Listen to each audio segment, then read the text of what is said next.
Hello, welcome back to FPTV News. I'm Dina Martucci. And I'm Bailey Matson.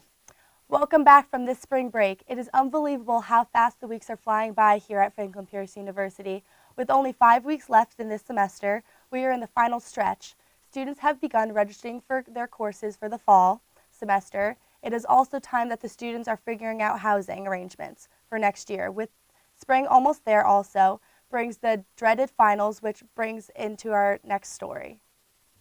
Finals week is always a daunting time for every student, whether they're a freshman or a senior. With this in mind, campus doesn't have much happening this week due to Easter, but the campus is holding a final papers and projects, 5 weeks, 5 steps, on Thursday, March 29th at 6:30 p.m. This is in Center's Academic Excellence Workshop located at Westberg Writing Center on the top floor of the library.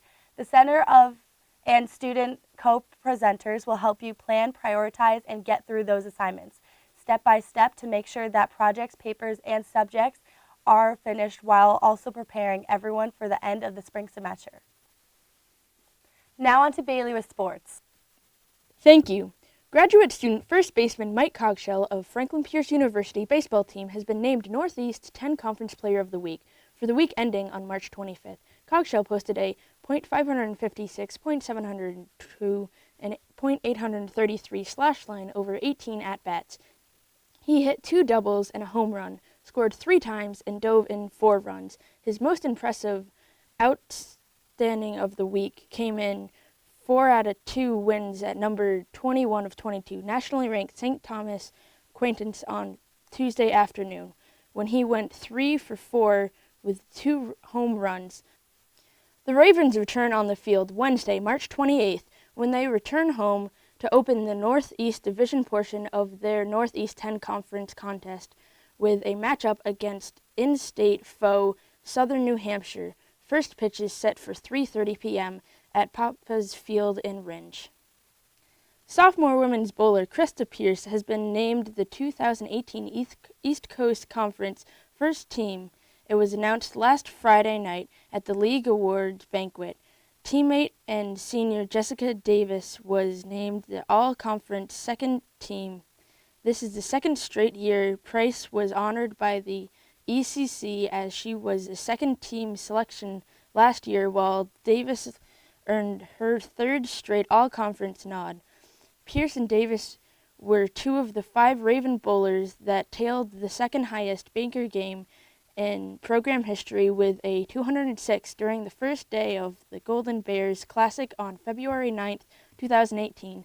The duo also rode a 259 and a 257 for top 5 markers during the KU Fall Bud Whitman Memorial on October 14th, 2017.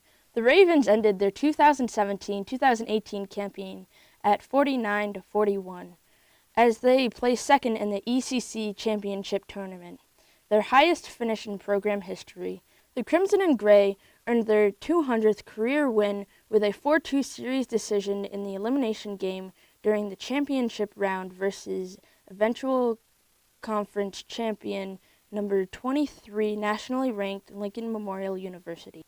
Franklin Pierce University rowing program began their spring slate of races this past Saturday at John Hunter Regatta, hosted by Lake Lanner Olympic Park.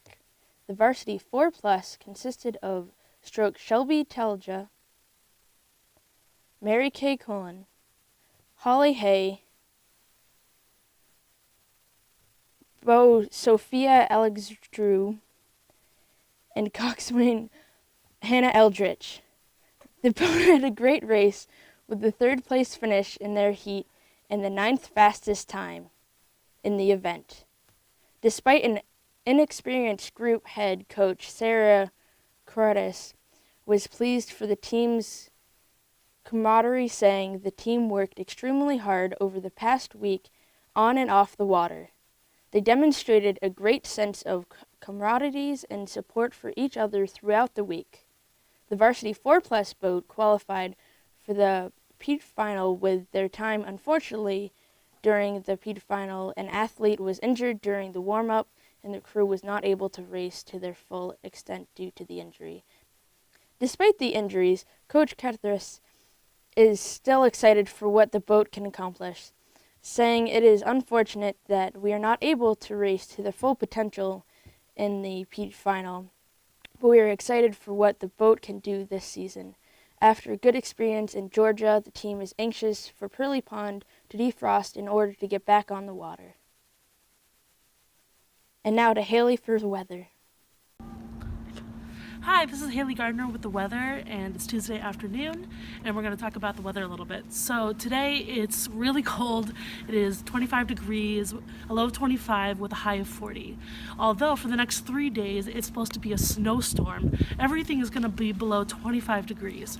Although it's going to clear up coming into the weekend. It's going to be sunny all weekend going into next week. Thank you.